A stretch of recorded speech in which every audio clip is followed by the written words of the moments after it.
ka bɔ dugu mun na o ye Jabijala ye. Jabijala ani Ɲɔrɔn cɛ kilo 83. A wulila sɔgɔmada fɛ u taara ziyara la. Ziyara kelen ka ban, duwawu kelen ka ban pep.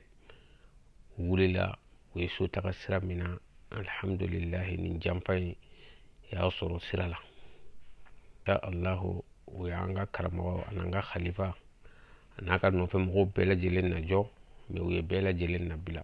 A yɛrɛ denw tun b'a kɔnɔ, a yɛrɛ badenw dɔgɔninw tun b'a kɔnɔ, a yɛrɛ ka kalandenw tun b'a kɔnɔ, a yɛrɛ cousinw fana tun b'a kɔnɔ. U ye bɛɛ labila, o ni karamɔgɔ taara.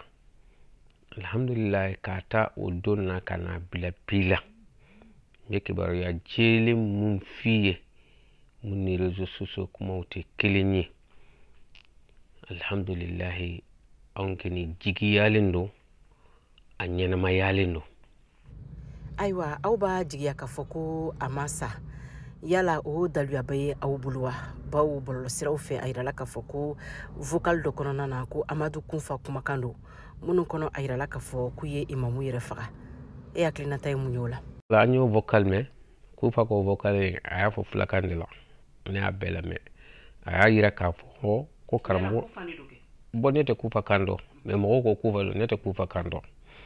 Mɔgɔw y'a yira k'a fɔ, a y'a yira k'a fɔ ko tun ni karamɔgɔ bɛ taa u ka yɔrɔ de la, u ka karamɔgɔbaw bɛ yɔrɔ min, u bɛ kiiritigɛw ni kɛ yɔrɔ min, mais ala yanni u ka se karamɔgɔ ban'u bolo, a y'o de fɔ. Donc kuma wɛrɛ ma mɛn, mais o vocal ninnu na vocal wɛrɛw sɔrɔla yanni Kunfa ka taa, minnu ye vocal ci a ma k'a fɔ karamɔgɔ n'i ma fɛɛrɛ kɛ i ka bɔ, k'a fɔ ko ni karamɔgɔ in sara anw sɛgɛnna. Bon vocalu bɛɛ de bɛ yen, i y'a mɛn. Donc mɔgɔ tɛ se k'i jigi da o fɛn ninnu kan.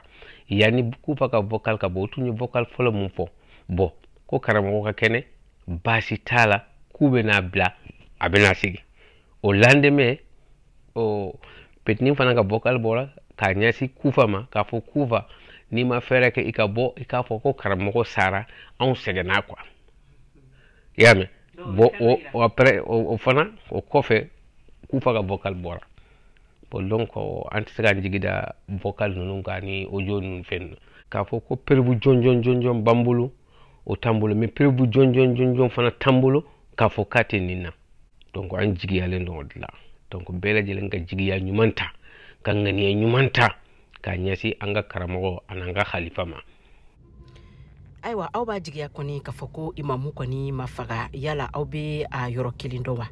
Wulikajɔw bɛ ka kɛ a ko la jamana marabagaw ani karamɔgɔ kunda wa? O fana kibaruya jɛlen a ma sɔrɔ o la k'a fɔ k'a bɛ yɔrɔ kelen, parce que i y'a dɔn mɔgɔ ninnu u bɛ to ka déplacer ni ka déplacer ni ye de.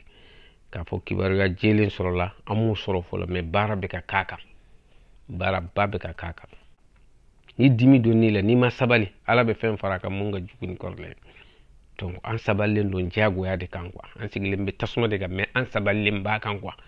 Mais an bɛ ala deli, ala ka ɲuman nati, ka balimaw bɛɛ lajɛlen fɔ, kalandenw bɛ yɔrɔ o yɔrɔ u bɛɛ lajɛlen ka sabali, réseau ko kuma u k'a dabila, n'u ma mun mɛn balimaw da, u ma mun mɛn famille da, o kana kɛ. An bɛɛ lajɛlen ka jigiya ɲuman ta, ni ala sɔnna insha Allah an bɛ kibaruya ɲuman sɔrɔ, ala k'a kɛ ten.